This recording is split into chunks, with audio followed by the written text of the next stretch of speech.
Prepárense a abordar porque aquí arranca La Paradita de las 12. 2 horas viajando por las noticias, los deportes, la política, la farándula, la cultura y todos los temas que ocupan la atención diaria de los dominicanos y del mundo. Con ustedes, La Paradita de las 12, un detergente para la mente. Acompáñennos. La paradita de las 12, qué buena esta paradita, la paradita de las 12, qué buena esta paradita.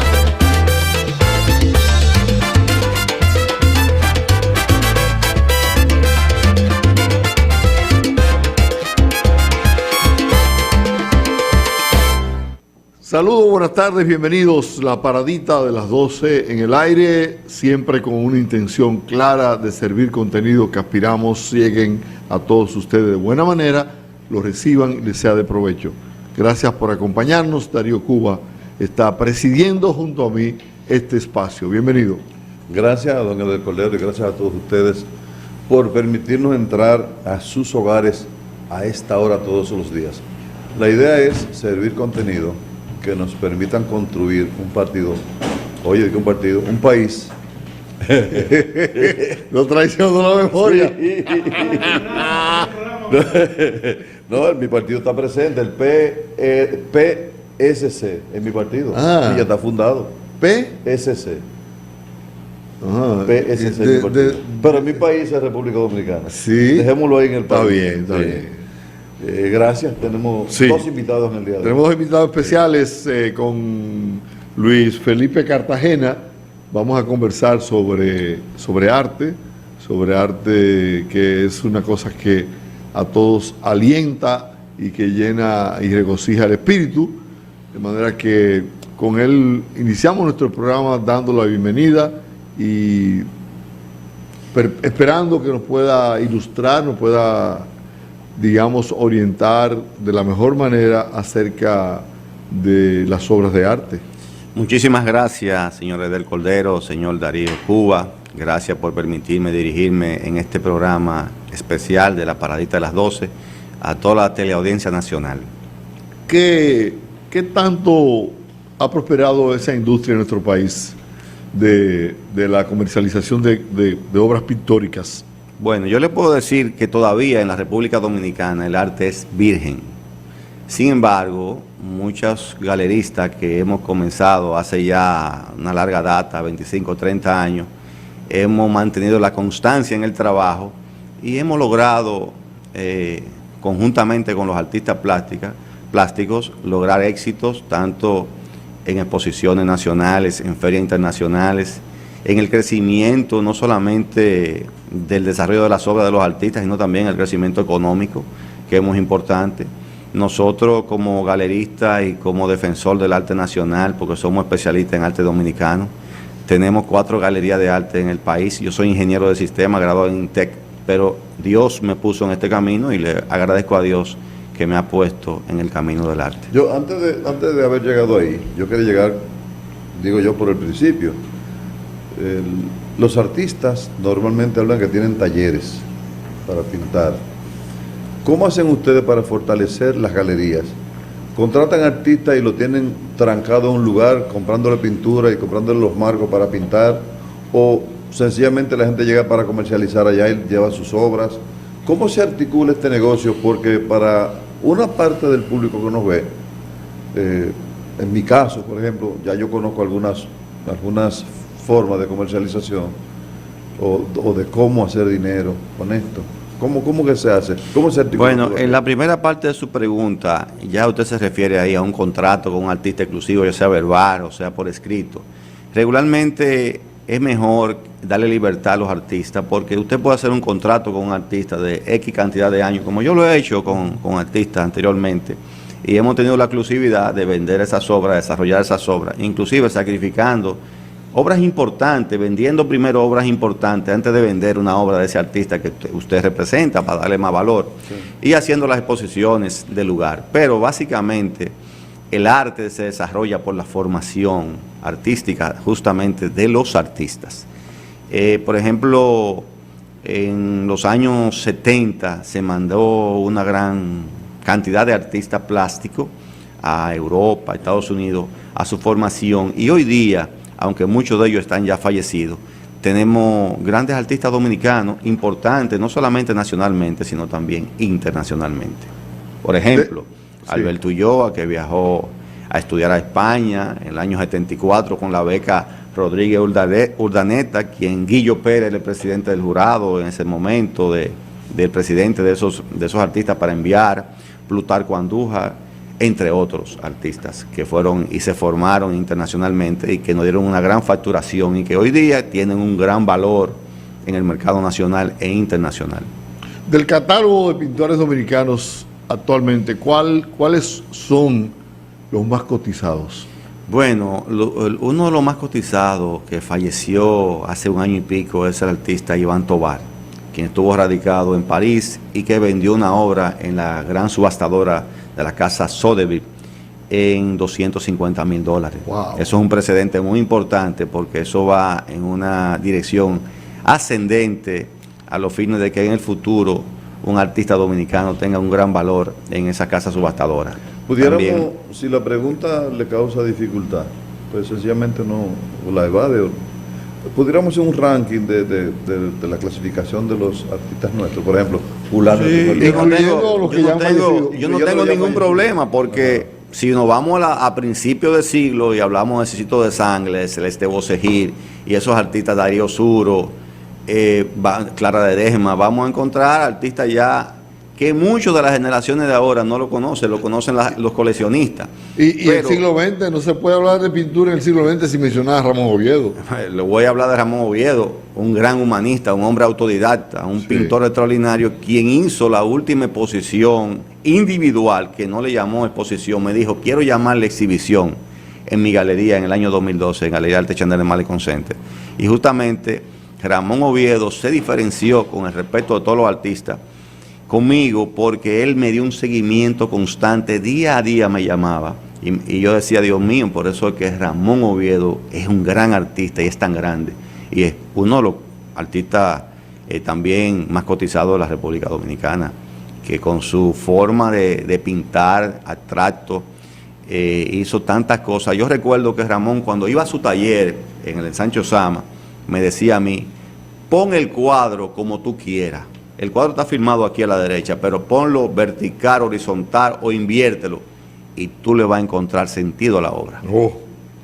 Además, eso lo hacen los maestros. un maestro como él, todos los títulos que escribía detrás eran referentes a la mitología griega y además su caligrafía excelente. Siempre, a pesar de su edad al final, cuando terminó, que falleció.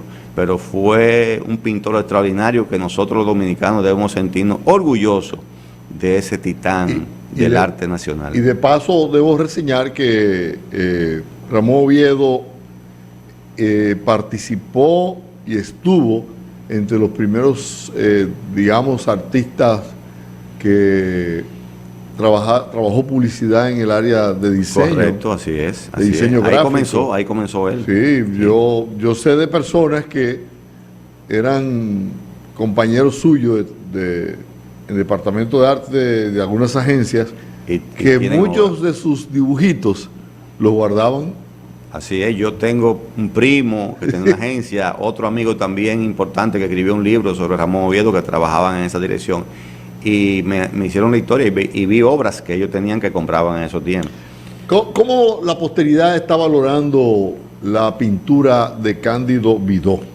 Bueno, Cándido Vidó, un referente de la dominicanidad en sus colores, en sus figuras, y un hacedor de arte en la República Dominicana, donde nos dejó en su provincia de Bonao un centro cultural importante, que es, valga la redundancia, importante llamar la atención del gobierno, de las personas, de los ayuntamientos, o del ayuntamiento de Bonao, vamos a decir así, que eso hay que preservarlo, hay que valorarlo y hay que tratar de que no le falte el nivel económico para que se mantenga.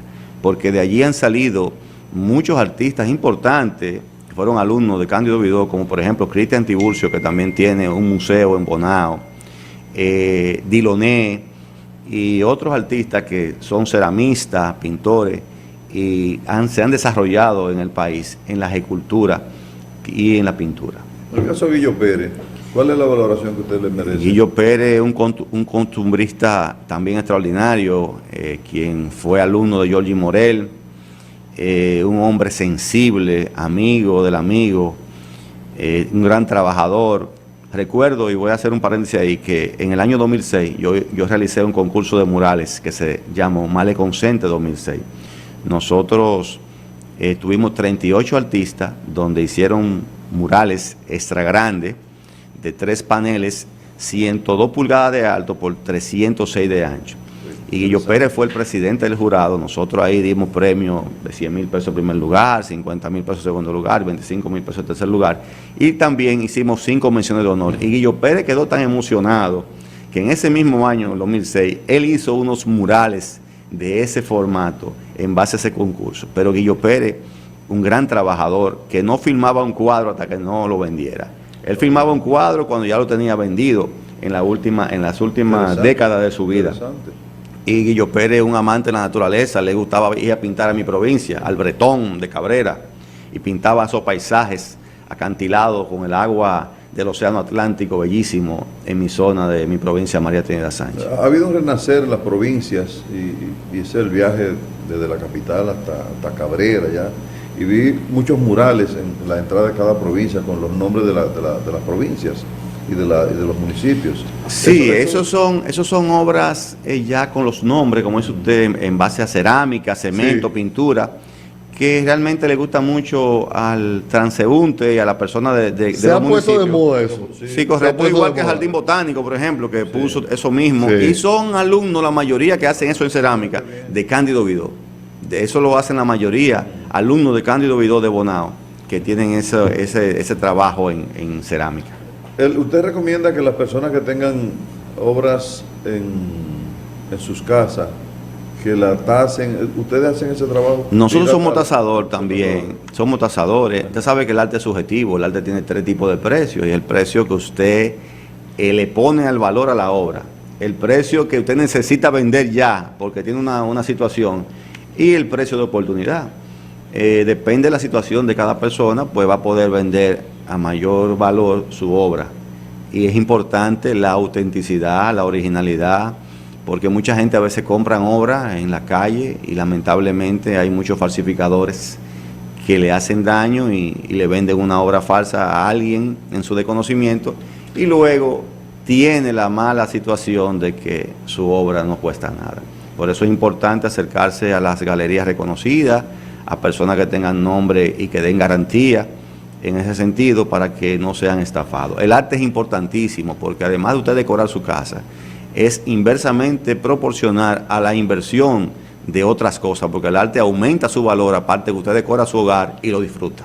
Yo no sabía que los rayos ultravioletas le hacían tanto daño a las pinturas. Eso depende. En países como el nuestro, por ejemplo, he escuchado que muchas personas suelen sus cuadros protegerlos. Claro. Para evitar que esos rayos que penetran por las ventanas, por las persianas, puedan afectar el colorido del Así mismo. es, y eso va a depender de la calidad de la pintura y si esa obra fue barnizada.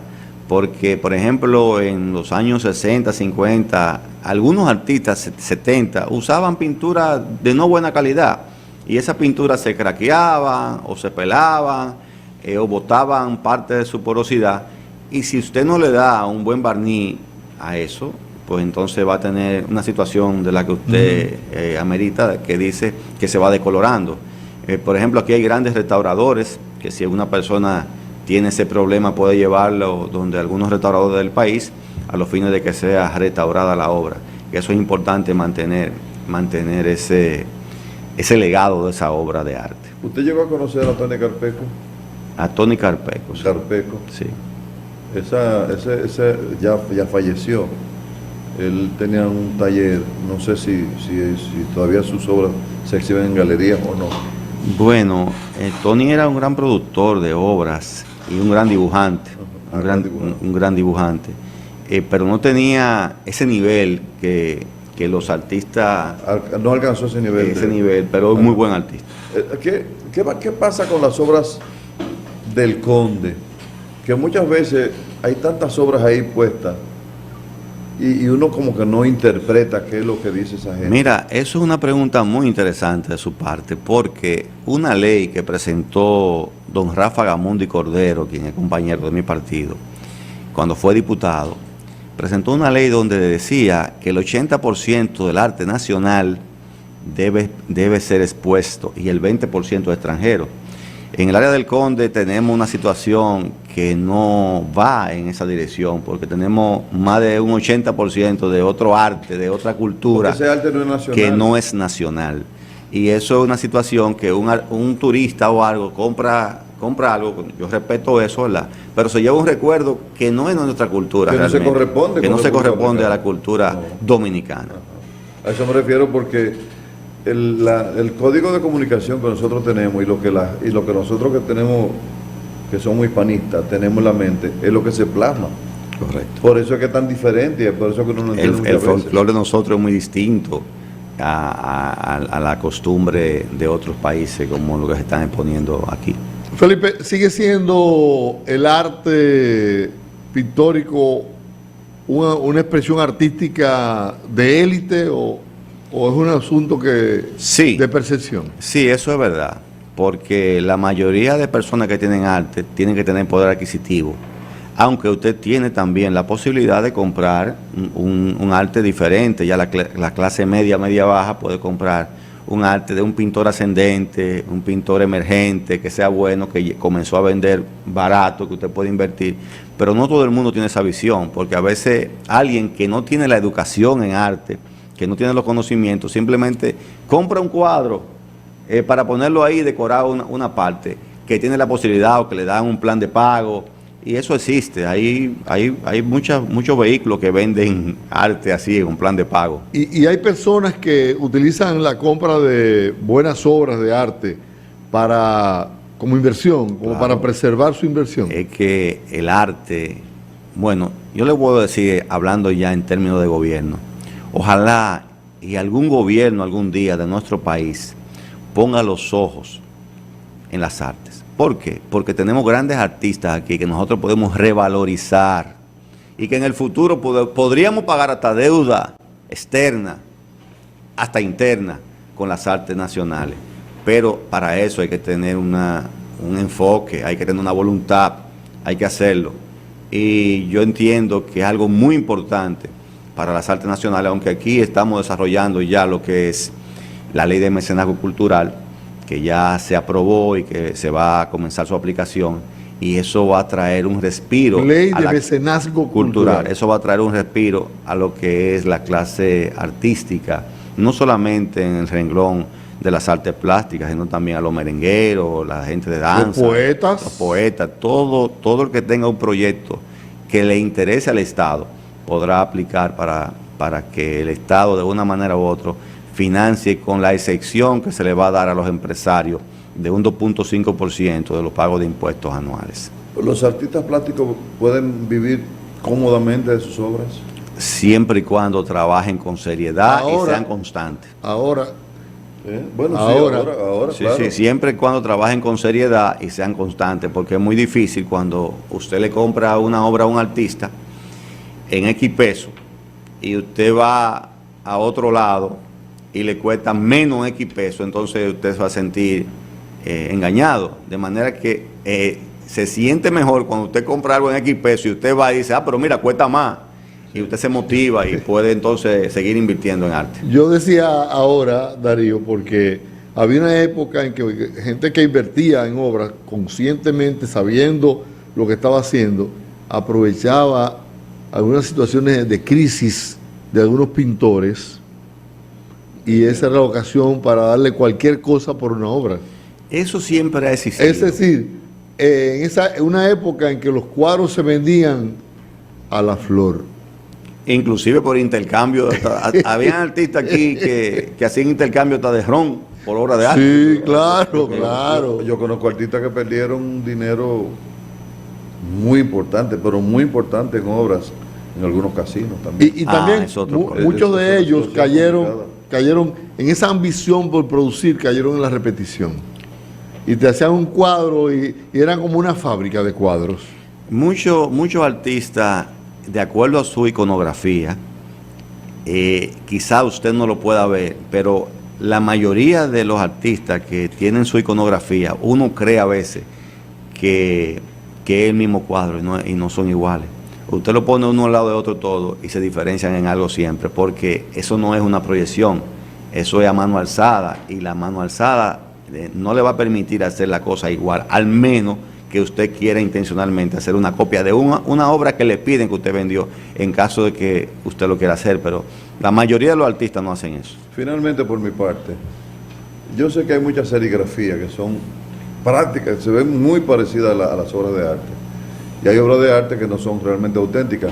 ¿Cómo identificar una obra de arte cuando es auténtica? Entonces, yo voy a comprar esta porque esta es de la de verdad. O hay que buscar una persona Lo que se primero parezca. es, don Darío, que las serigrafías son unas reproducciones. Y lo dicen en la serigrafía firmada por el artista, y te dice, por ejemplo, 1 de 200, 3 de 200, 4 de 200. Son reproducciones de una obra original. Pero el consejo, cuando una persona vaya a comprar una obra importante, de una inversión importante, y no conoce el ¿A partir artista... de cuánto dinero más o No, menos? cualquier monto es importante, Ok. y de acuerdo a la posibilidad económica de cada quien, pero cualquier monto es importante. Es bueno que se acerque a algún experto para que le ayude en la materia y no tenga sorpresa luego, porque el arte en la República Dominicana, como dije en principio, está virgen y se va a desarrollar y va a ser una gran fuente económica para los dominicanos y para los que también en el exterior compran nuestro arte dominicano. ¿Dónde está su galería?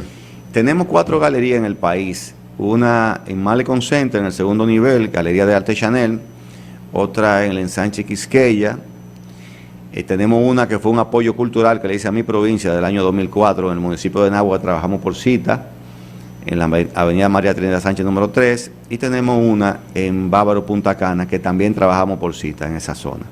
Todos nuestros artistas son dominicanos porque nos especializamos en arte dominicano. Perfecto. Inquietudes políticas, sé que las ha tenido.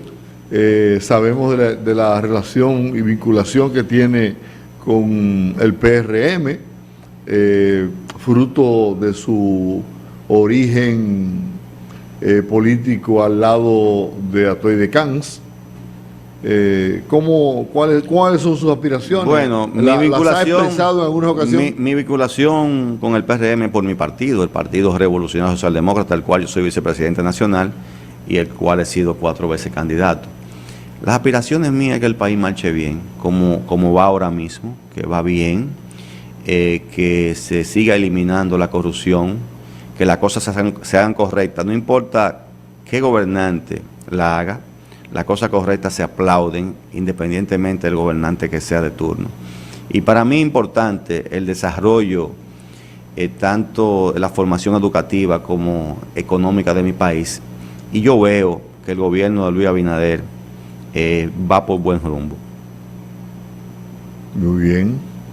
Bueno, yo creo que deberíamos posteriormente convocarle para que hablemos de política. Con muchísimo gusto. Porque la política y el arte como que no hay maridaje. Y a mí, déjeme decirle que aunque soy prácticamente relacionado con los artistas, tengo un negocio de arte, yo soy un político de carrera. Yo soy un político de carrera formado por Peña Gómez, Atoy de Can, Rafa Gamundi, entre otros dirigentes importantes en la Escuela de Formación Política de la otrora PRD, y en actividades internacionales que también fui enviado a la formación política.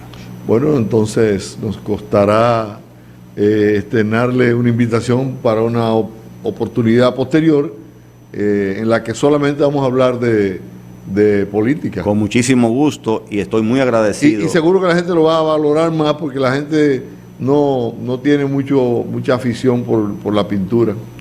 Bueno, hay un porcentaje, un gran porcentaje que no, pero hay un porcentaje mínimo que sí, que tiene afición por la pintura. Pero en la parte política a mí me interesa muchísimo porque entiendo que la política, a través de los partidos políticos, que se llega al poder y se pueden hacer las transformaciones sociales del país En Y- todos los parques de este país hay grupos de teóricos políticos que pasan el día entero hablando de Eso es política cierto. y hacen análisis económico. Y le pongo un ejemplo. Le hablan de todo. Le pongo ejemplo en el parque central de mi municipio de Nagua, Yo- en el parque de la Fiscalía. Quédese antes en el parque de Pimentel de mi pueblo, que también pasa lo mismo. Sí, no, sí. no sé si Darío por los predios de Hostos. No, sí, por Bueno. supuesto que sí, San Francisco Macorís, en la misma ceiba de Hostos. Pero a mí me llama mucho la atención un parque que hay antes de llegar a Higüey. Se llama el Parque de los Vagos. El parque. El Parque de los Vagos. Pero Así qué se llama ese interesante, parque. porque yo que conocí ese Sí, parque sí.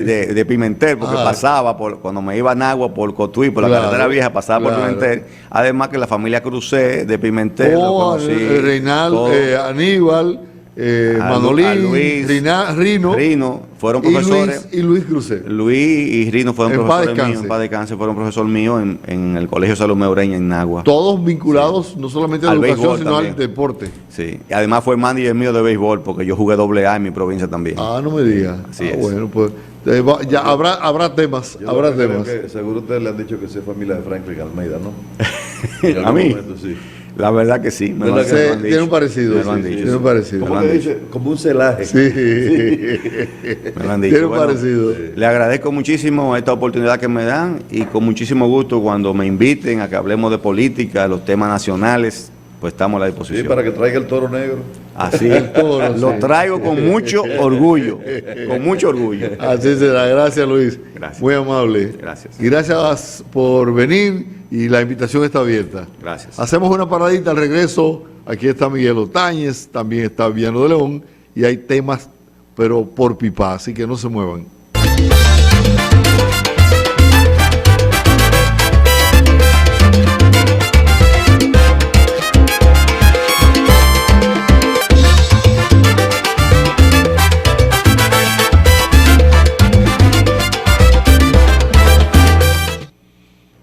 Continuamos, aquí estamos con Miguel Otañez, los miércoles son de Miguel, así que bienvenido hermano, un placer. Solamente faltó el cuando tapaban el romo. Que le llamaban cosas. Muchísimas gracias, Edel, por este espacio. Las nuevas profesiones digitales que hay, En que, el son que son prácticamente del final del siglo XX y principio de este. Sí, yo quiero enmarcar eso dentro específicamente de la comunicación y el marketing. Y la voy a enumerar y luego la pasamos a explicar. Por Correcto. ejemplo, algunas de ellas. Google Analytics. Eso es un profesional especialista Sí. solamente en Google Analytics. Otro, estrategia digital. Otro, community manager. Otro, content manager. Otro, experiencia de usuario. Todos tienen una función diferente. SEO, que es optimización en los motores de búsqueda. Y copywriting.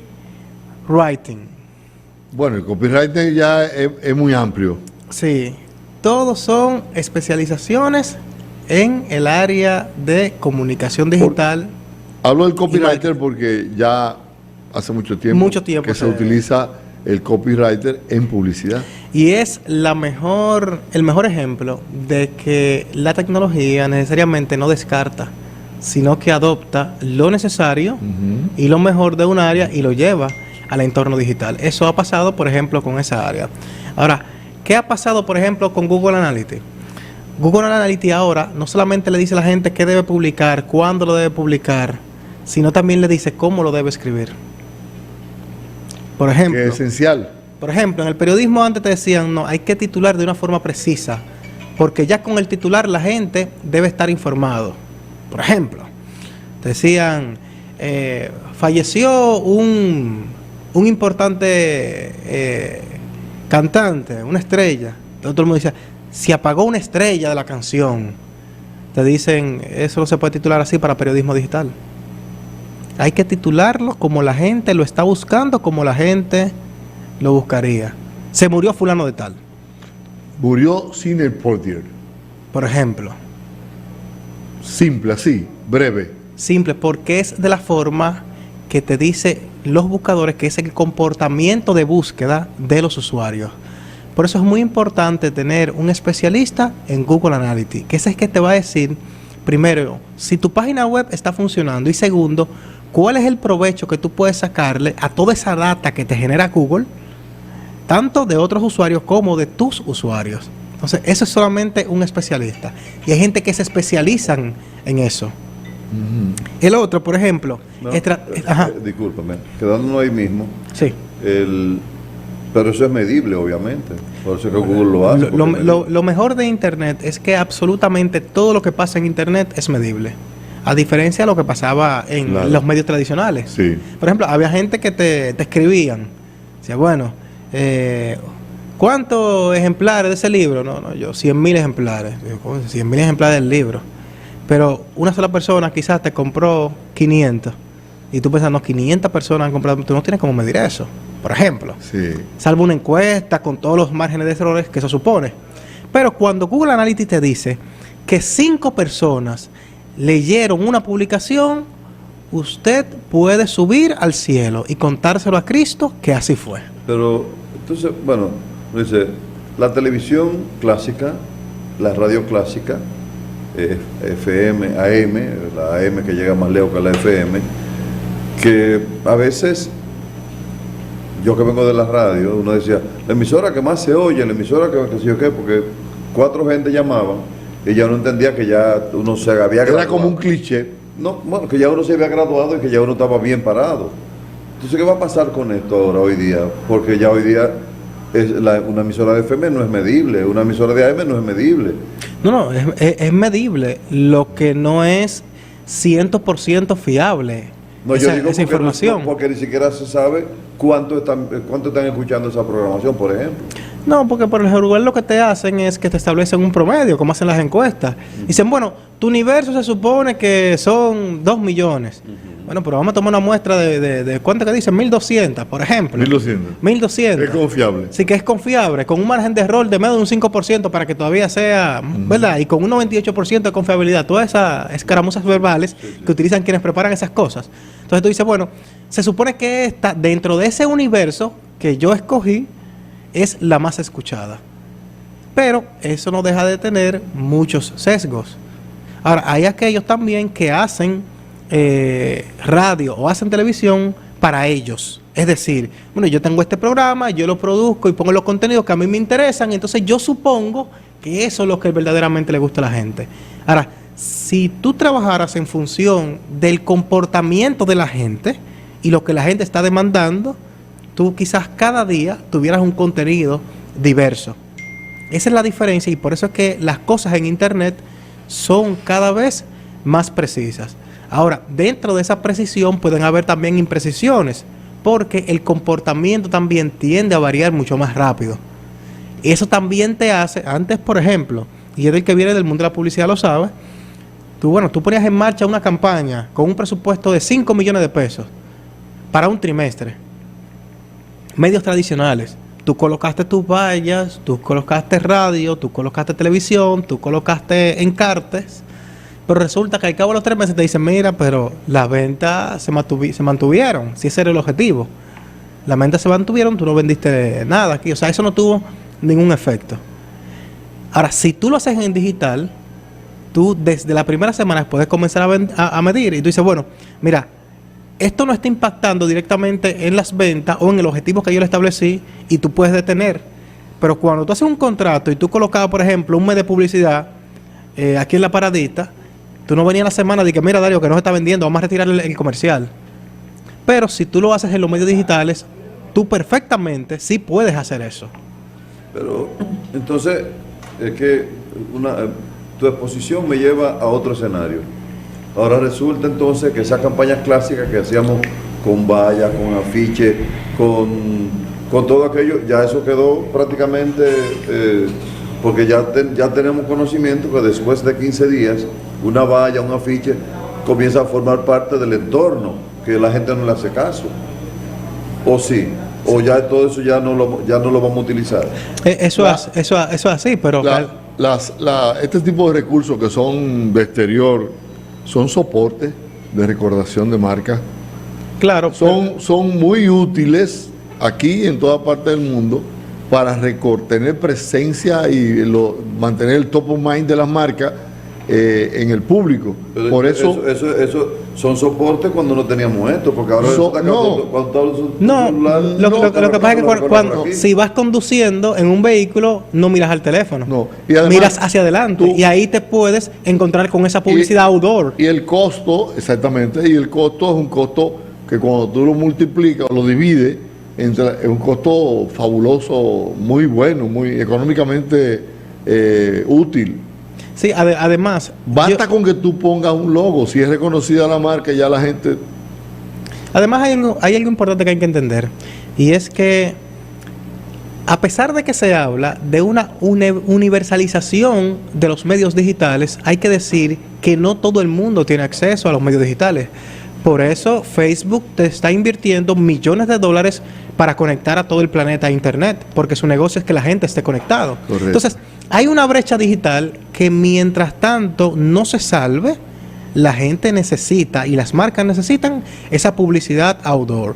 Pero hay una brecha que podemos decir, por ejemplo, que es la socioeconómica. no, y, Por ejemplo, y de edades también. Exacto. En Europa, por ejemplo, están los llamados desiertos de Internet. Población, estamos hablando, señores, de Europa, ¿verdad? Incluso de Alemania, desiertos de Internet, donde la gente no tiene acceso Más del 20%. a Internet. ¿Por qué? Porque no hay cobertura. O sea, no es que la gente no quiere tener. También están las competencias digitales que son muchas veces fruto de hábitos de consumo de información. Ahora, esa digitalización de los contenidos también ha llegado a la publicidad outdoor. Y tú tienes vallas electrónicas. Claro. Que precisamente para subsanar esos 15 días que duran las personas, para acostumbrarse y que eso sea parte de su entorno, tú puedes decir, bueno, cada 15 días yo voy a cambiar esto. Pero también está el marketing de guerrilla, que es, por ejemplo, en el caso de la publicidad outdoor, consiste en poner piezas publicitarias no convencionales en lugares donde la gente no está esperando eso. Una goma grande en la entrada del metro, por ejemplo. Por ejemplo. Además, Una goma de camión. además, hay promociones que no aplican de manera digital porque necesitan una respuesta inmediata del público. Y tú tienes que depender de una llamada, de un locutor. Y lo digo porque he implementado promociones en radio que se producen in situ, inmediatamente. Y la respuesta tiene que ser inmediatamente. Y solamente se puede producir por teléfono. Yo te voy a poner dos ejemplos de campañas que aquí se desarrollaron, que fueron geniales y mucha gente la criticó por un sesgo que tenían, que no conocían la dinámica. Por ejemplo, una campaña que desarrolló el Ministerio de Salud Pública contra el Zika, que te ponían, por ejemplo, en el metro de Santo Domingo, te ponían vasijas, gomas y cosas. La gente no estaba esperando eso en el metro. ¿Y qué hacía? Le prestaba atención. Ahora mismo, lo más caro de alcanzar para una agencia publicitaria o de comunicación es la atención de la gente. Claro. En lo que más invierten las agencias es en captar y retener la atención de los usuarios. Eso es lo más difícil en este momento. Por ejemplo, otra campaña que hizo DGCET, no recuerdo si era MET o DGCET en ese momento, que te ponían unos vehículos chocados en las accidentados. intercepciones, Sí. todo el mundo, incluso Sí, así fue. por una respuesta instintiva del individuo, ¿qué hace el cerebro? La gente nunca se ha preguntado por qué, por lo regular, cuando hay un accidente, hay mucha gente, nosotros de forma inconsciente miramos hacia allá. Tú dices, ven acá, pero ¿y cuál es el tapón? Si al final la calle está libre. Sí. Porque el cerebro te dice, mira, parece que tú tienes que prestar atención a eso para que aprendas lo que ahí pasó y mañana no te suceda a ti. Correcto. Entonces, esa campaña estuvo genial porque captaba la atención de la gente. Entonces, mientras tanto, nuestros hábitos, yo siempre digo, los medios tradicionales durarán tanto como las razones que lo hacen existir. Y ahí están los hábitos de consumo que tienen los individuos. Y están las brechas digitales, la socioeconómica y las que son de alfabetización y competencias digitales. ¿Qué pasó con la pandemia, por ejemplo? Anteriormente decían, bueno, la revolución educativa, todo el mundo con laptop, todo el mundo con tablet. Entonces la gente decía, sí, yo tengo la laptop, pero no tengo internet. O tengo la laptop, tengo el internet, pero ¿cómo lo uso? ¿Cómo lo uso? Por ejemplo, ¿qué demostró un estudio? Que más del 50% de las personas, cuando están en una videoconferencia, ya sea de trabajo, de estudio, pasan ese 50% del tiempo, ¿ustedes saben qué? Mirándose a ellos mismos. Y no prestando atención en otra cosa. E incluso el lugar más difícil para tú mantener centrada la atención en algo, ¿tú sabes cuál es? El entorno digital. O sea, de repente tú dices, déjame Porque que... tiene muchas cosas que te pueden Exacto. distraer. De repente tú dices, déjame escribirle a Edel, pero viste un mensaje de Darío, déjame responder a Darío. Sí, claro. Entonces, después te escribió otra persona. Sí, Mira, sí. que Viviano también me está escribiendo. Y al final tú Estamos de dices, acuerdo. ¿para qué fue que yo entré? Y Edel te dice el otro día, oye, Darío, pero te escribí y no me respondiste. Sí. Y tú, cónchale. Sí, sí. Entonces, Pero hay muchos factores. Hay algo peor que te dicen, me dejaste en visto, pero que no pude responderte. No, tú tienes que responderme de una vez, pero mira que estaba ocupado con otra cosa. La gente se molesta. Ahora, saliendo un poquito de la parte comercial y ya más a la parte, digamos, de contenido, no deja de ser una preocupación grande para todas esas redes sociales, las fake news, esas noticias falsas que circulan. ¿De qué manera se podrán controlar algún día? Yo creo, o sea, controlarla en el sentido de la palabra de que se produzcan menos acontecimientos, frutos. Que sean menos frecuentes. Eso puede ocurrir, pero nunca van a dejar de Eliminarla. existir. No, eso no puede, eso es imposible. Es imposible porque Eso cada es quien tiene en su imposible. mano la posibilidad de hacerlo. De hecho, la historia está llena de noticias falsas. Ajá. Porque han sido un instrumento para alcanzar distintos objetivos. Por ejemplo, las redes sociales te han puesto filtros. ¿Y cuáles son los filtros? Advertencias. Te dicen, ¿seguro que quieres retuitear esto antes de leerlo? Incluso hay manuales para los propios periodistas porque los periódicos, por un tema de costo y por un tema de tiempo, han eliminado filtros. Por ejemplo, el corrector de estilo y otros que confirmaban información. Ya los periodistas es muy difícil que te confirmen una fuente. Lo ven en un medio o que alguien lo está repitiendo y de repente dice, mira, sube esa nota que el presidente dijo tal cosa y de repente es una noticia falsa. Exactamente. Que yo estoy, o sea, en lo particular, a mí no me gusta utilizar el término noticias falsas. A mí no me gusta porque en el momento que le pones delante noticias, ya estás hablando de un hecho. Y a los periodistas, ¿qué nos enseñaron? Que una noticia es un hecho de interés común. Un hecho verdadero. Exacto, y para que sea verdadero, o sea, tiene que ser un hecho. Sí. Entonces, si ya tú pones delante noticias, entonces, o sea, ya es un hecho, ¿verdad? Cuando tú le pones falsa, o sea, es un hecho que no ocurrió. Entonces, quizás pues, información falsa, ¿verdad? O sea, ahí habría que discutir. Lo que pasa es que el término se ha popularizado, porque es lo que te digo, o sea, no puede ser una noticia. O sea, llamarle noticia realmente es hacer un muy pobre ejercicio periodístico. Porque dice, hoy en la prensa estuve leyendo que Julio Iglesias plantea que de cuando en cuando es necesario salir y que la gente lo vea, porque lo han matado tantas veces que ya él tiene que, digamos, dejarse ver para que la gente sepa que él está vivo. Pero hay algo, o sea, señores, las fake news se han convertido en una realidad tan poderosa que incluso en momentos determinados se convierten en parte de una estrategia de comunicación. Pudieran ser parte de una estrategia. Pero claro, de repente, por ejemplo, Julio Iglesias dice, bueno, no estoy sonando, no está pasando nada, y de repente su estrategia en comunicación, incluso sin decirle nada, dice, bueno, pero vamos a soltar el rumor de que te pasó algo. Por ejemplo. Sí. Sería muy descabellado, pero hay otras formas de decir, bueno, Julio Iglesias anuncia sacará nuevo álbum y todo el mundo... O anuncia su retiro definitivo. Su retiro definitivo, que es algo, que algo al muy final socorrido. tendrá que decir que no. Exacto, y al final tú sabes, no, pero yo no me he retirado. Exacto. Sin embargo. Hay todo un rumor en torno a la noticia. Exacto, y o sea, te digo que es un tema tan poderoso que comienza a contemplarse en estrategias de comunicación, incluso de comunicación de gobierno. Correcto.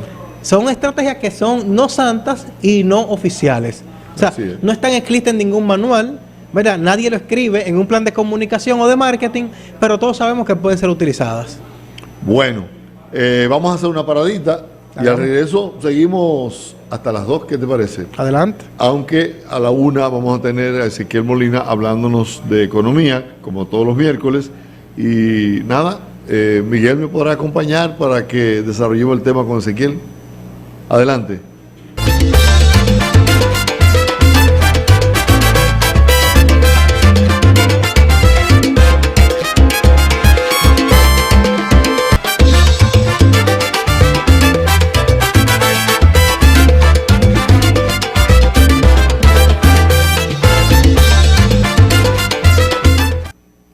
continuamos con la paradita a las 12, agradeciéndole a Miguel Otañez su tiempo, sus conocimientos y esta conversación interesante que sostenemos con él siempre cuando hablamos sobre tecnología. Así es, y agregando otro punto y volviendo a las nuevas profesiones digitales, que ya no son tan nuevas, en el marco de la comunicación y el marketing, por ejemplo, está el especialista en experiencia de usuario. Cada una de esas categorías son profesiones Que se estudian en sí mismas. ¿Y dónde se estudian? Porque aparecen en los pensum de las universidades. Por ejemplo, aquí sí ya tenemos mucho, por ejemplo, comunicación digital. Hay muchas universidades que están trabajando comunicación digital. Ahora, esas subespecialidades como marketing digital, community manager, que también hay maestrías en community manager, experiencia de usuario. Por ejemplo, yo hice una maestría en marketing digital, analítica web y experiencia de usuario. Correcto. Que son incluso 3 cosas por separado. ¿La experiencia de usuario para qué sirve? La experiencia ¿y qué uso tiene en la industria local? ¿Tiene mucha demanda a ese tipo de profesión o sencillamente se estudian para, digamos, acumular méritos o conocimientos, o hay una demanda efectiva sobre cada uno de esos aspectos? No solamente se estudia porque hay una demanda en el presente, sino que aumenta conforme va pasando, no voy a decir el tiempo porque sonaría muy largo, conforme van pasando los días. O sea, todos los días, primero hay empresas e instituciones que se van convenciendo de que necesitan profesionales con esas competencias. Y hablo de profesionales de verdad, no estoy hablando de una gente que agarre y suba 4 o 5 posts en redes y ya es un especialista. O sea, por eso quise incluso, citarlas una por una. Porque quizás no siempre tú vas a necesitar un estratega digital, pero quizás alguien de entrada que te establezca esa estrategia y te diga, bueno, nos vemos en 3 meses, nos vemos en 1 año. Correcto. O solamente voy a revisar mensual, por ejemplo. O solamente te necesito, tú le puedes decir, para el lanzamiento. Establéceme esta estrategia, dámele un seguimiento de 1 trimestre y después nos vemos. Correcto. Pero ahora tú tienes, por ejemplo, en los medios de comunicaciones, sobre todo aquellos que han entendido el modelo de negocio en materia digital, lo principal que te tienen es una pantalla en su redacción con las estadísticas en tiempo real de Google Analytics. Correcto. Y primero, ese especialista debes tenerlo para colocarte Google Analytics en tu página web. Por ejemplo, otro especialista, el SEO. El SEO. SEO. SEO. Sí, que viene de search, de búsqueda, Sí, ¿verdad? sí. Optimización en los motores de búsqueda. O sea, cuando tú tienes una página web, la gente entiende que es, bueno, yo tengo una página web, ahí la gente que la visite, www.laparaditadelas12.com. Nadie anda buscando eso. El asunto es cómo crear condiciones para que la gente busque esa página. Exacto. Por ejemplo, primero, si lo conectas eso con la experiencia de usuario, cómo se siente el usuario en función de lo complejo o lo difícil, o lo fácil que es esa página web, ¿verdad? El diseño que tenga. Porque incluso, ¿qué se mide? En mapa de calor. Puede que tú entres a una página web y no dejes un clic en ningún sitio. Sin embargo, ¿qué te establece Google Analytics incluso? Mapas de calor. ¿Dónde la gente puso el puntero por más tiempo? Eso se mide. Correcto. Entonces, ese especialista en SEO se encarga de que la página tenga buen posicionamiento. Que si la gente pone la paradita, le salga la página. Que si la gente pone las 12, le salga la página. Que si la gente ponga Edel Cordero, le salga la página. Darío Cuba, le salga la página. Vamos a hacerte una pregunta porque lo he vivido en algunos casos. Está Molina. Bueno, voy a reservar la pregunta para otra ocasión porque ya tenemos en el set virtual a nuestro asesor en economía. No, pero por mí se la puede hacer. Buenas tardes. A quien saludamos y damos la bienvenida. Hermano, buenas tardes. Buenas tardes. Dale la pregunta a él, ¿no? Yo también aprendo. Pero magnífico, magnífico. ¿De qué manera una institución, una persona, una empresa logra, digamos, anular algún pasivo digital que no sea de buena recordación? Bueno, hay dos formas. Primero, hay especialistas que se encargan de limpiar las huellas digitales. Pero también lo ideal es que la marca comience a hacer una estrategia para posicionar temas en cuestión, ¿verdad? Y comenzar a revertir esa huella digital negativa que puede generando tener contenidos positivos que se coloquen por encima de eso. Así es. Por ejemplo, hay una importante telefónica que una vez sufrió un traspiés fuerte aquí con el tema del 3G. Y yo recuerdo que un colega le trabajó a ellos ese pasivo. Y ese pasivo, trabajarlo le costó a ellos, primero, el primer mes le costó cerca de 3 millones de pesos. Te estoy hablando de hace más de 10 años. Y luego comenzar a generar mucho contenido de valor propositivo, pero también que involucre a los propios usuarios, es decir, que traiga a escena la figura del co-creador de contenido, que son muchas veces los usuarios, para comenzar a posicionar un contenido diferente a aquel negativo que se encontraba en la internet. Bueno, Molina, ¿tiene alguna observación? No, tranquilo. Nada más quería escuchar la... He estado leyendo, Molina, que la principal preocupación de las autoridades ligadas a la economía oficial, la principal preocupación constituye la inflación. Y para ti, ¿cuál es? Sigue siendo la misma, porque es que es un problema mundial. Los países están todos preocupados por eso, porque no quieren encarecer el dinero. Uno de los mecanismos para poder combatir la inflación cuando está así es que tú subas la tasa de política monetaria para desmotivar, si se quiere, al consumo, a la inversión, porque a mayor consumo, con menos oferta, pues lógicamente que los precios van a subir. Como esta inflación es importada, como esta inflación es atípica, porque es importada para todos los países por el asunto de que hay problemas con la cadena de suministro, hay problemas con el transporte, hay problemas con la producción misma, porque el mundo como que no se preparó en materia de producción para este embate de consumo que la población está teniendo. Aparte de que hay problemas geopolíticos donde se están escaseando muchas cosas adrede, se están preservando en una especulación de estrategia política, donde los principales como China, Rusia, Estados Unidos, Alemania, están en una guerra geopolítica de estrategia sobre cómo yo mis fortalezas no te la entrego. Y ahí tenemos la OPEP, que son varios países que son productores de petróleo, por así decirlo, que aprendieron a que muchos de ellos que antes le hacían el juego a los Estados Unidos, no hacérselo esta vez. Por ejemplo, Arabia Saudita. El petróleo crea una cadena de costos inmensa, y ahí vamos, ya el petróleo sigue a 80 y pico. Recuérdense que yo le había dicho a ustedes que ya Arabia Saudita aprendió a no llevarle ese juego y que su petróleo va a ser caro. Si vamos a ver el petróleo barato, porque China está hablando ahora de liberar un poco su reserva también, pero China está haciendo eso para hacer juego bonito, porque está haciendo estratégicamente y momentáneamente. Pero si ya tú tienes un petróleo a 80 y algo va a pasar sobre liberar reserva, yo creo que podría bajar a 75. Ya esos países no van a querer vender su petróleo barato. El gas natural que tiene Rusia, decidió Rusia también aplicar su fuerza. Rusia le suministra el 30% de su gas a Europa, otra parte se la suministra a Asia, y hay muchísimas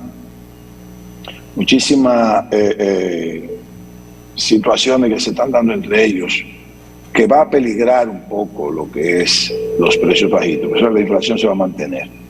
Es preocupante la inflación, porque sobre todo está aumentando. Vamos a hablar de este país y vamos a eso, a replicarlo o a llevarlo a todos. Lo que son la canasta familiar está aumentando. y eso le preocupa mucho por esos problemas de gobernabilidad. No, va a llegar el momento en que no va a alcanzar el salario de las 2 personas que trabajen. 2 salarios mínimos no van a alcanzar para cubrir la canasta familiar. Y hay un detalle, Eso es un Molina, problema. y es que regularmente todos los componentes de esa canasta familiar están supeditados a producciones que a su vez dependen también de la importación de materia prima. De materia prima. Por ejemplo, nosotros el arroz necesita fertilizante, la carne necesita también afrecho, así como le dicen, el maíz necesita fertilizante. El sorgo es vital en algunas... El pollo necesita de su alimento como los granos, ¿no? Que se hace un trabajo ahí también. O sea, es un problema mundial, Los países, Estados Unidos no sabe qué hacer, no quiere subir la tasa de política monetaria. Dice que pensábamos nosotros que iba a ser en enero, pero ahora dice que es a partir de marzo, que lo hace trimestral. No se sabe si va a ser 0.25 o 0.50. Nunca he visto la tasa de política monetaria, yo nunca la he visto, la tasa de política monetaria a más de 2.5. Me dice mi querido profesor, por así decirlo, Luis Manuel Piantini, que él llegó a ver la 3.25, la tasa de política monetaria norteamericana. Eso es muchísimo. Si se pusiera así en un momento determinado allá, aquí tendría que estar en 5.50. Fíjese que ahora mismo estamos casi prácticamente en 4. ¿Y cómo se traduce eso en la población? La tienen bien bajita. ¿Cómo se traduce eso en la población? En el día a día de la gente. Tasa de interés más alta. ¿Está bien? Tasa de interés más alta. Mientras tú coges dinero prestado más caro, tienes mayores costos y eso va a mayores precios para el consumidor. Eso es indefectible. Indefectible va a ser así. Una pregunta. O sencillamente tú consumes menos. Sí, una pregunta. Yo veo que el presidente de la República habla mucho de recuperación económica, inversiones, empleos, que sabemos que eso no es a corto plazo, es decir, 500,000 nuevos empleos, eso no quiere decir que es mañana que lo vamos a tener. Sin embargo, estamos también en medio de una tormenta perfecta, es decir, lo que está pasando con la COVID-19, la crisis de los contenedores, el precio de los commodities, la inflación, precio del petróleo. ¿Eso que ha anunciado el presidente con bombos y platillos puede mitigar en lo inmediato o a largo plazo lo que está pasando con la economía en República Dominicana? Mira, esa pregunta es diferente a la que me hicieron la semana pasada aquí en este programa sobre qué creo yo del país en el año 2022. Miren, el gran mérito que tiene este gobierno y el que tuvieron los 16 años del PLD es la estabilidad macroeconómica. Ustedes, los economistas, cuando comenzamos a valorar lo que es la estabilidad macroeconómica y cuáles son las bonanzas de ella, eso tiene un beneficio a corto, a mediano y a largo plazo. Cuando tú tienes estabilidad macroeconómica, tú tienes precios estables, independientemente de la inflación, precios estables. Tiene una tranquilidad en que va a haber inversión privada, va a haber inversión extranjera y inversión nacional. Mientras más inversión, más empleo. Mientras más empleo, más consumo. Mientras más consumo, más crecimiento. Entonces, cuando tú tienes un país que va creciendo, tienes la oportunidad entonces, también de un país que puede irse desarrollando. No puede haber desarrollo sin crecimiento. No puede haberlo. O sea, tú puedes lograr conseguir el desarrollo ya y que el crecimiento se te ponga estable. Pero si tú no tienes desarrollo y tampoco creces económicamente, tú nunca vas a tener desarrollo. O sea, es así. Entonces, la estabilidad macroeconómica, y te contesto, es el gran mérito de este gobierno. Y esa estabilidad macroeconómica está garantizada para el año 2022. ¿Por qué te digo que está garantizada? Primero, tenemos reservas que pasan de 13,000 millones de dólares.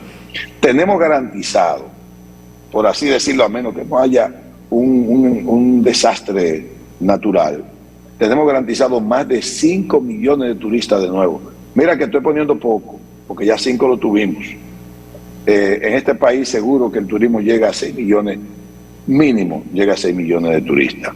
Las remesas bajarán como a 8.000 millones, pero las exportaciones seguro que todas las inversiones que se están haciendo y toda la demanda que hay van a pasar de 13.000 millones de dólares. Cuando tú tienes un país que tiene prácticamente garantizado entrada de más de 13.000 millones de dólares en exportación, entrada de más de 8.000 millones de dólares en turismo, más de 8.000 millones de dólares en remesa, más 3.000 millones de dólares en inversión extranjera, más otros recursos que entran por tesorería. Tú tienes en este país seguro más de 30.000 millones de dólares que te van a entrar. Y tal vez tú gastas 31.000, 30.500 y te quedas con un déficit de la balanza de pago de 1.000 millones de dólares. Tú tienes definitivamente un país que va a tener buenos resultados. Vaya, hay factores exógenos en los que yo hoy no te puedo decir cuáles serían. No me gustaría que ninguno nos afectara, salvo lo que estamos viendo. ¿Qué pasó con la inflación? 8.5 o más de 8 del año pasado. Es mucho. ¿Por qué? Porque la vamos a tener este año.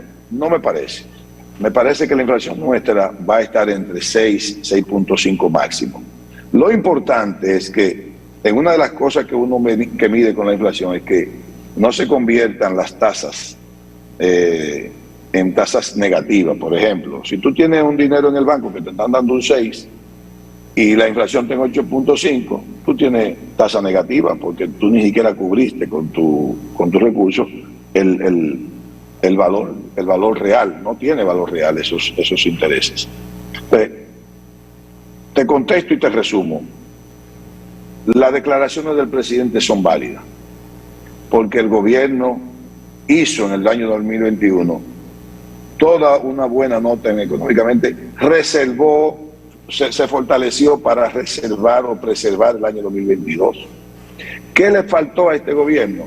Lo que yo siempre digo y voy a seguir siendo coherente, aunque estoy tal vez contrario a muchos economistas, prominentes economistas, que no están de acuerdo. Yo estoy mucho con otros, pero hay muchos que dicen que no era bueno.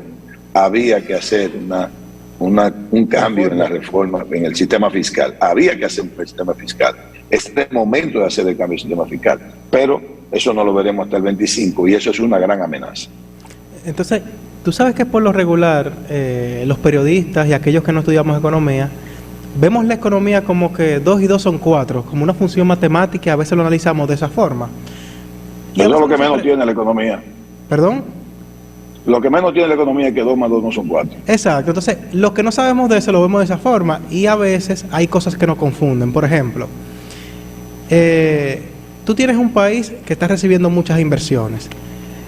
Cada ministro, cada director, cada entidad del gobierno ha anunciado grandes ahorros que se ha hecho, por ejemplo.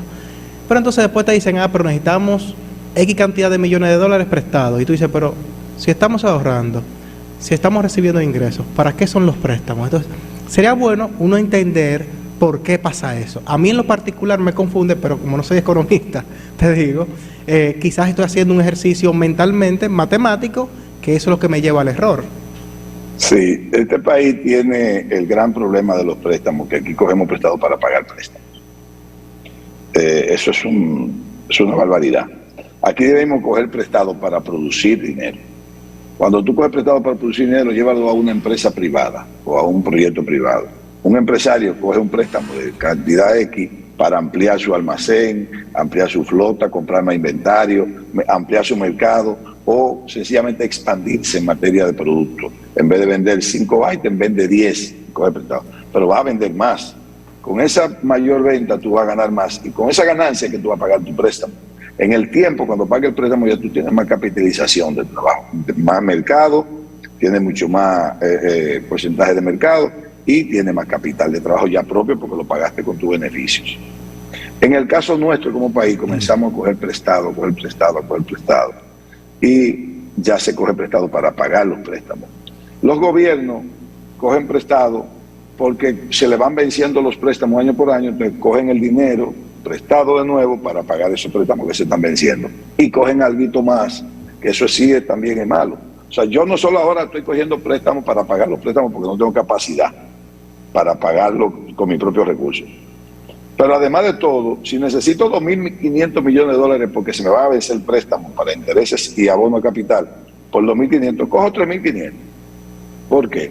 Porque le pongo un déficit presupuestario o fiscal, como le llaman, para yo cubrir los gastos que yo planteo. ¿Qué sucede? Podríamos decir, pero el gobierno debería solamente plantear los gastos en el presupuesto con los recursos que entiende que se va a ganar.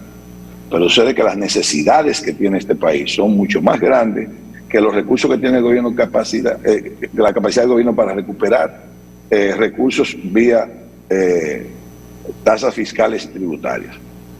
Cogen prestado y se va aumentando la deuda en materia absoluta. Este gobierno, muy bien,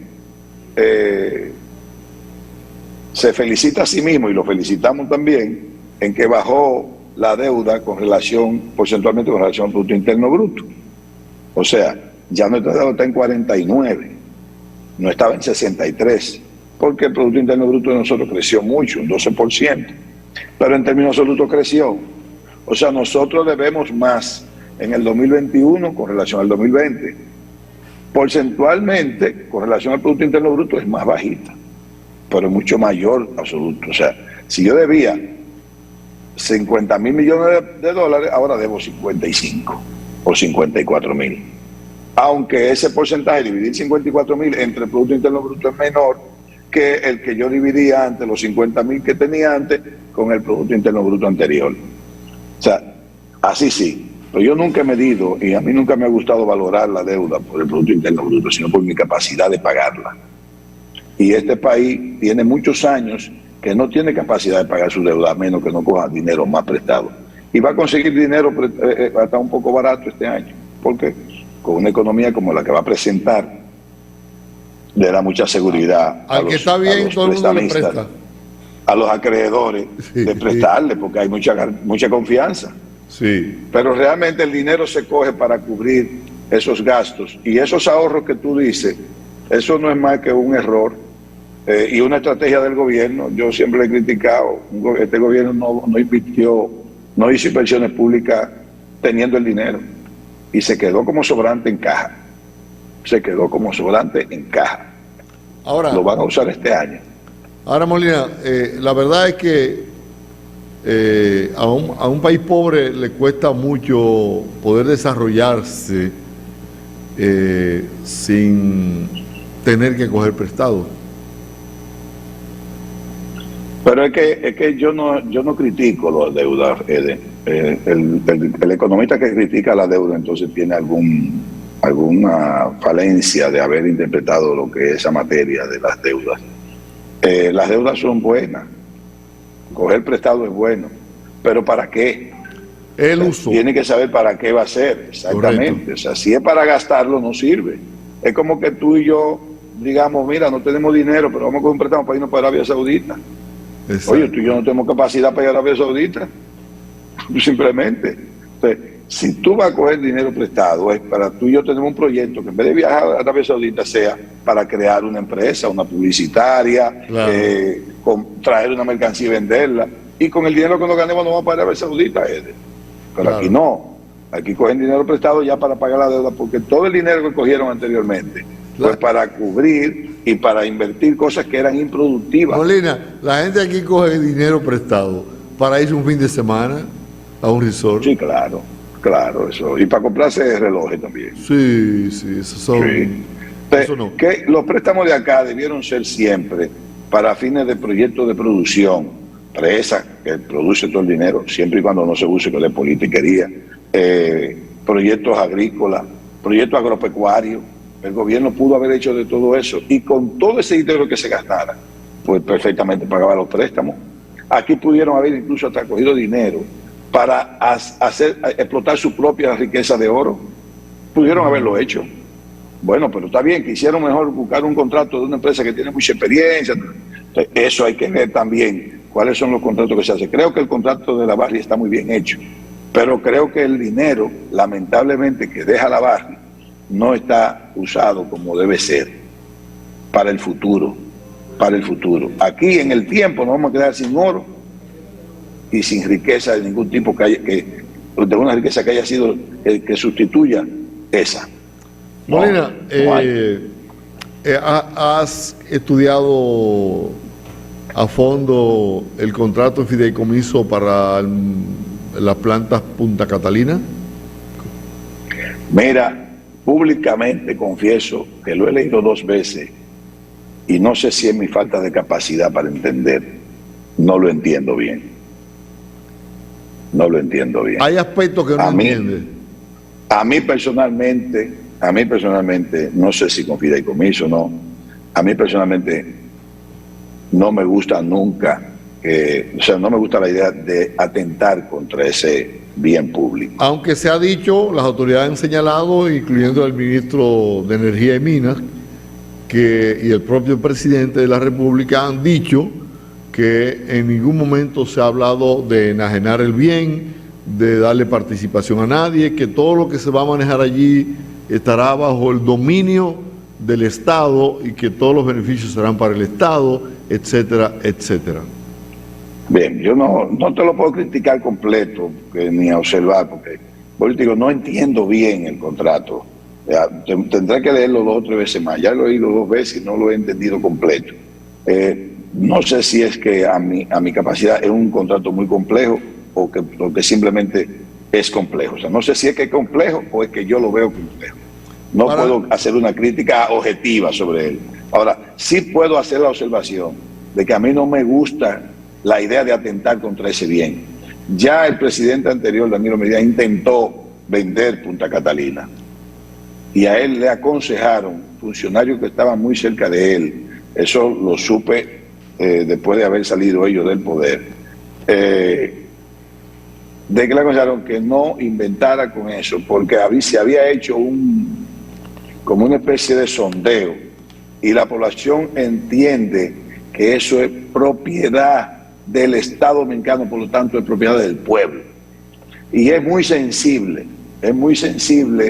hacer negocio con Punta Catalina, que no sea que el Estado busque la forma de ser eficiente, el mismo Estado, para operar la planta.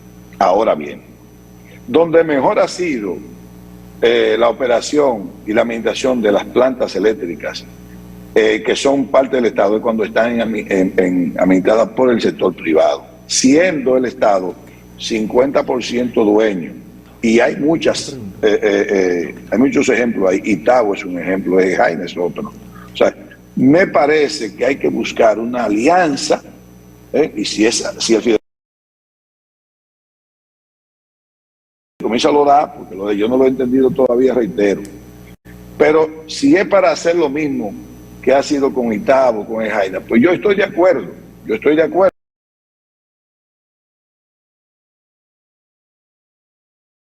Porque el Estado lo que tiene que buscar es la forma de ganar dinero con Punta Catalina y rendir un servicio público de buen precio. Y si Punta Catalina le da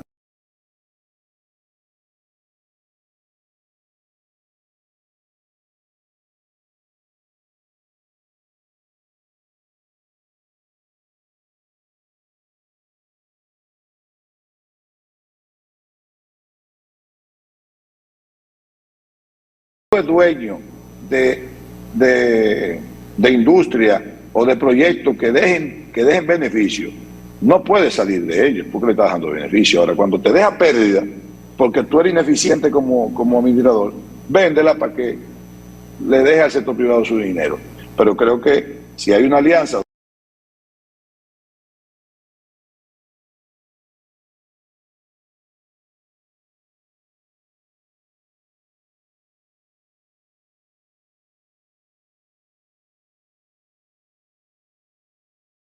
y al regreso continuamos conversando contigo de este y otros temas para llevar el espacio hasta las 2 de la tarde en tu compañía. Despedimos a Miguel Otañez, que ya cumplió, de manera que espérelo el próximo miércoles aquí en la paradita de las 12.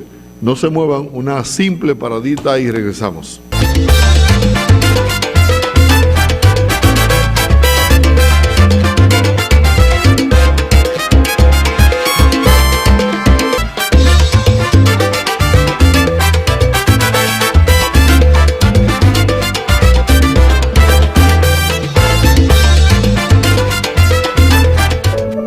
Una de las cualidades de un buen reloj, aparte de su material, su confección y el branding de su marca, es que sea resistente al agua.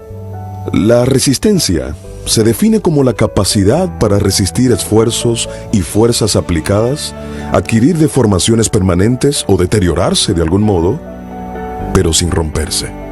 ¿Cómo sabes tú si un material es bueno? Si le haces una prueba de resistencia. A diario nuestra resistencia es probada. Nadie adquiere más paciencia sentado en la playa descansando o bebiendo una piña colada. Nadie aprende a tolerar a alguien que nunca lo ha ofendido. Necesitas enfrentarte a esos agentes que pueden alterar tu atención, pero nunca tu esencia. Nuestra vida da vueltas en un horno ardiendo, cada día tratando de sacar lo mejor de nosotros. El tráfico, malas noticias, decepciones, un diagnóstico médico, emprender un negocio. Todas estas realidades de la vida necesitan de ese componente llamado resistencia. Muchas veces tenemos que resistir esfuerzos y fuerzas aplicadas. Podríamos definirlo como los golpes de la vida. También podríamos llegar a deformarnos. Lo definimos como adaptarnos a la forma de ser de las personas, pero con un componente, sin rompernos. Cada complicación o problema puede sacar lo mejor de ti, pero tú decides si te rompes o te haces más fuerte. Prepárate, y resiste, porque me huele a tierra nueva. Bueno, vamos a continuar con la paradita de las 12, conversando con Ezequiel Molina desde nuestro set virtual, tocando temas diversos, pero básicamente inspirados en la economía.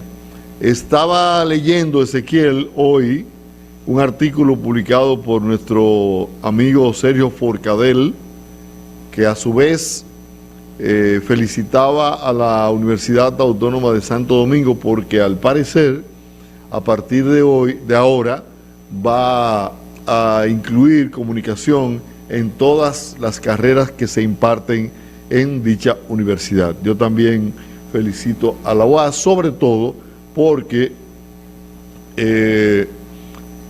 a los profesionales dominicanos de otras áreas que no es comunicación, les falta mucho por dominar la palabra escrita, por conversar correctamente, por tener un vocabulario adecuado, y creo que este tipo de carrera pudiera ayudarle a ser mejores profesionales. Dice, pero habrá que ver. Ezequiel, dice Sergio Forcadell, que en su condición de profesor, en una ocasión, corrigiendo un examen, se encontró con lo que él entiende es la falta más increíble que pueda un profesor encontrar en un examen. Dice que por ser la palabra que es, la palabra televisión, y él la encontró escrita en un examen con B larga, con Z y sin acento en la O. Televisión. Y entonces a él le sorprendió muchísimo y por esa razón él celebra que en la Universidad Autónoma de Santo Domingo, UAS, a partir de ahora se imparta comunicación en todas las carreras. ¿Qué te parece? Yo tengo entendido, tú sabes que fuimos compañeros de trabajo, Sergio y yo. Claro. Yo tengo entendido que Sergio no da clases ya, debe tener como 10 años sin impartir clases. Cuidado si me equivoco y son más. Sus últimas docencias fue en UNIBE, me parece. Sí, y cuidado si me equivoco y son algo más. Eso significa también que hay que saber que no ha mejorado él. O sea, lo peor de todo es que no ha mejorado. Si él vio esa falta hace 10 años, que no nos llame un engaño, no ha mejorado. No ha mejorado. Yo creo que ha empeorado. Ahora, el asunto de la comunicación, me gustaría saber cuál es cuánto O sea, ¿hasta dónde va a abarcar esa parte de que a todos los profesionales le van a dar comunicación? Porque lo primero que hay que mejorar antes de llegar a la universidad es la gramática, es todo. No, o sea, hay pero que antes de llegar mejorar ahí, todo lo concerniente a la lengua, hay que mejorarlo. Claro. A uno le luce insólito que, por ejemplo, un abogado cuya materia prima es la palabra, que lee mucho, que escribe mucho, que un abogado no sepa escribir. Y no estamos hablando de algunos aspectos de sintaxis, que la cosa es grave ahí. Estamos hablando simplemente de que la palabra televisión la escriban correctamente. sí, pero lo que te quiero decir es que porque te den comunicación ya en la universidad, no te van a mejorar si tú llegaste con la base muy pobre. Claro. O sea, Así es. primero hay que ocuparse en el bachillerato. ¿Cómo nosotros mandamos bachilleres buenos a cursar una carrera? Porque las faltas del bachillerato no la cubre la universidad. No le da chance, no le da tiempo. A propósito de maestro y de enseñanza, finalmente los maestros han accedido a trabajar, finalmente van a trabajar. Era justo y necesario que lo hicieran porque creo que lo que más necesita este país es educación y con eso no se puede jugar. Hay muchas cosas que mejorar en el ámbito de la educación, eso lo sabemos, pero yo creo que para que la educación pueda mejorar tenemos que mejorar los profesores, tenemos que mejorar esa voluntad de la ADP en lograr que sus profesores sean cada vez mejores y además que sean menos holgazanes. Creo que en esta ocasión atendieron la súplica del gobierno y al mismo tiempo cedieron a las críticas. Mira, tocando el tema académico, Eder, yo quiero decir algo que se me había olvidado siempre decirlo porque no era mi tema nunca, que es el asunto de la segunda carrera en una universidad, como se llame, de la tercera edad o Universidad del Caribe, que hay varias, ¿no?, que se le dan ya a los adultos, aquellos que no han cursado nunca una carrera o aquellos que quieren una segunda carrera. Ajá. Yo entiendo que para los que tenemos una primera carrera o una segunda carrera y queremos una tercera carrera, la universidad no debe pedirle a uno las notas del bachillerato. Claro que Porque no. ya yo la tengo, ya yo hice una carrera, ya usted lo que tiene que exigirme a mí es si ya yo tengo una profesión, que le exíjame copia del título y una certificación de ese título. Si usted la quiere, yo se la puedo conseguir. Pero a mí me mandan, yo que quiero cursar Derecho, me están mandando a conseguir las materias del bachillerato. Oh, frescome. ¿Pero y para qué? ¿Pero para qué? Yo me hice bachiller en los años 70. Claro. En los años 70. Estamos totalmente de acuerdo, es un absurdo. A los 17 años, yo tengo que buscarle cosas de 43, o sea, de 43 años atrás. ¿Pero y para qué? Claro. Óyeme, y no he podido inscribirme porque yo digo que yo no puedo buscar esas notas ya. Mira, Molina, hay un tema en el ámbito político que mucha gente, lo he visto en la prensa, analizar la posibilidad que pudiera tener en el futuro el PLD y la Fuerza del Pueblo de una alianza. ¿Tú crees que eso es factible? ¿Tú crees que hay... Bien. Te doy mi opinión. ¿Perdón? Te doy mi opinión. Adelante. Mira, Eder, a mí me parece que esa alianza no se va a dar. No se va a dar. Por lo menos en la parte presidencial, olvídense de eso. No se va a dar. No se puede dar. No se va a dar. Pero además de todo... Si es sobre la base de que pudiera el presidente Fernández ser el candidato a la presidencia, tal vez se abre una brecha. Pero de no ser así, es prácticamente imposible. No se va a dar. No voy ahora no me voy a llevar. Yo te voy a dejar atrás con tu idea, yo voy a hacer la mía. Mira, no se va a dar, pero yo te voy a decir una cosa, si las intenciones son tan fuertes como para que se dé, yo le aconsejo que no la hagan. ¿Por qué? Y te voy a decir por qué. Te voy a decir por qué. Corren el riesgo de la Alianza Rosada, del mismo resultado de la Alianza Rosada. El PRD y el Partido Reformista salieron pensando que con eso iban a derrotar al PLD para sacarlo del poder. Y cogieron menos votos que cuando fueron separados en la anterior a esa.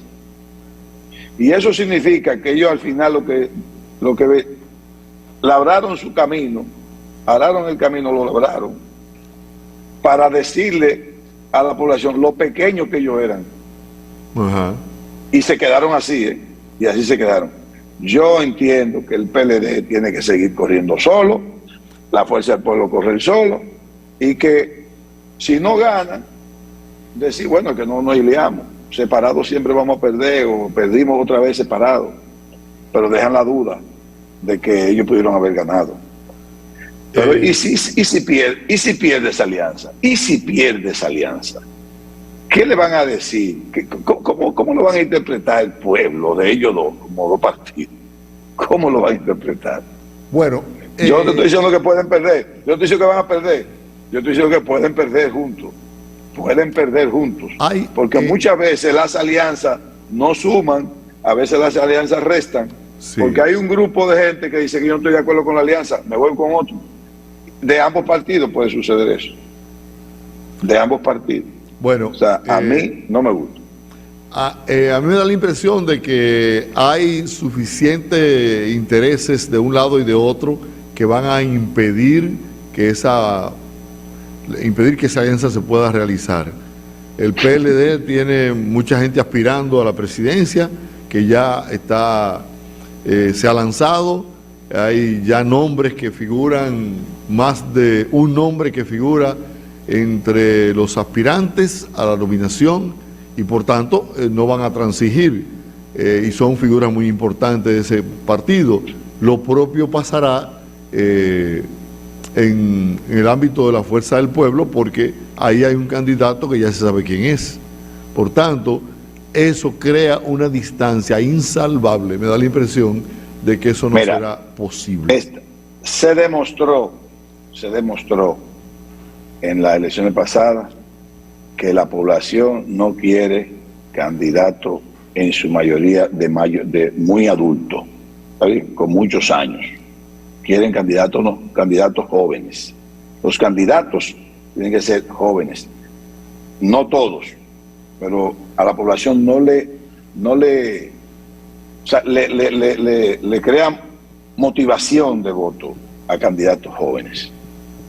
Y ha habido un buen equilibrio en el Congreso en materia de edad. Hay gente muy vieja, o sea, muy mayorcita, hay otros que son jóvenes de 30 años. Hay gente que asiste a su tercer y cuarto periodo, pero hay mucha gente. Hay una representación joven en el Congreso.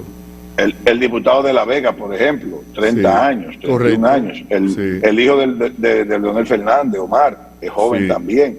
Y está Horacio, está Villegas. Son muchachos jóvenes y están haciendo su buen papel. Claro, hay otros que tienen 60 años, hay otros que tienen 70. Hay un equilibrio. Ahora, para los fines presidenciales, yo tengo por ahí unos datos que la población no está por votar por gente de más de 60 años. ¿Verdad?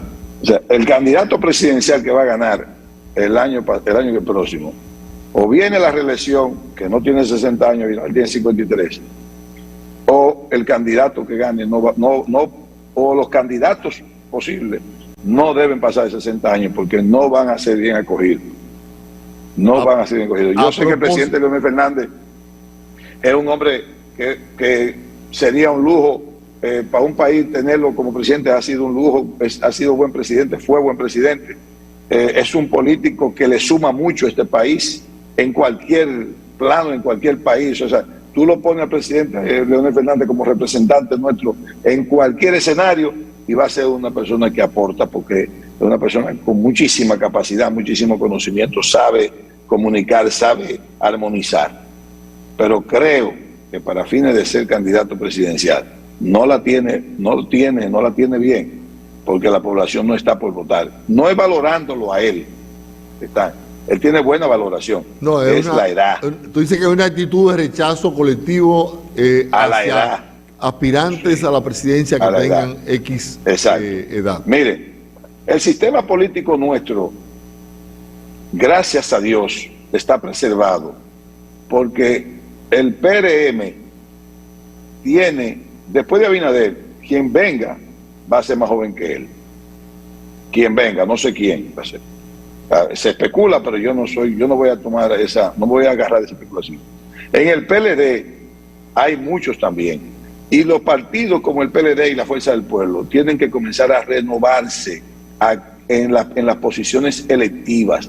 Renovarse por dos cosas. Le conviene a ellos como partido y le conviene al país para mantener el sistema de partido. Para que no caigamos en tener que buscar un presidente elegir una persona que te induzcan, porque, óyeme, aquí yo veo que está induciendo, independientemente de que lo hagan bien o no, pero yo creo que es un riesgo para un país, a una persona como Nayib Bukele, aunque lo esté haciendo bien, porque vuelvo y te digo, no estoy valorando la gestión, pero es un riesgo, Eder, es un riesgo. Sí. Es un riesgo que es una persona que nunca fue partidista, es una persona de las redes sociales, igual que Boris. Bueno, Y eso es peligroso. Pero también lo pongo como el de Perú. Ese señor prácticamente nunca fue político. sí. Entonces, A ese señor, el pobre, le han dicho de todo. De todo le han dicho. De todo, porque óyeme, que no es fácil. Las burlas en la prensa de su país y el sector político, con términos muy calificativos, muy despectivos, y ciertamente a ese señor le han dicho de todo. De todo. Los empresarios dominicanos han madurado mucho, debemos estar tranquilos porque el sistema de partido nuestro se preserve como vamos. Aquí hay estabilidad económica, hay paz social, hay estabilidad política. Eso es lo que nos está dando la ventaja en materia económica en toda la región. Nosotros somos, independientemente que tal vez alguien creció un puntico más que nosotros somos ahora mismo la novia de Latinoamérica. La novia de Latinoamérica. Hay más confianza en nosotros que en México. Hay más confianza en nosotros que en Brasil. Hay más confianza en nosotros que en cualquier país centroamericano. Somos la novia. Y todo eso no es simplemente porque tuvimos un año económico. Es porque hemos tenido 17 años de estabilidad política y económica. Así es. 17 años. Porque hay que reconocer los 16 del PLD. Como nosotros no somos políticos, hay que reconocer las cosas buenas de todo el que estuvo antes de este gobierno. Correcto. Y hay que reconocer la buena de este gobierno. Correcto. Voy a leer para finalizar el programa de hoy un párrafo de una declaraciones producidas por el presidente en el marco de la FITUR. No aceptaría que se toque ningún artículo de la Constitución que tenga que ver con la reelección presidencial. Así reaccionó el presidente de la República, Luis Abinader, al ser cuestionado sobre la posibilidad de bajar el porcentaje de votos a obtener por un candidato para ganar la presidencia. Señor Molina, Bien gracias hecho por acompañarnos. Bien hecho, porque es una actitud de responsabilidad para seguir dándole estabilidad política al país. Claro, lo dijo en un tono muy enérgico, señala la prensa. Sí. Bueno, Molina, muchas gracias por tu compañía. Gracias a ti. Y como siempre, grato tenerte aquí en el programa. Igualmente a todos ustedes por acompañarnos. Mañana regresamos al mediodía para ofrecer otra paradita de las 12. Buen provecho. La paradita de las 12.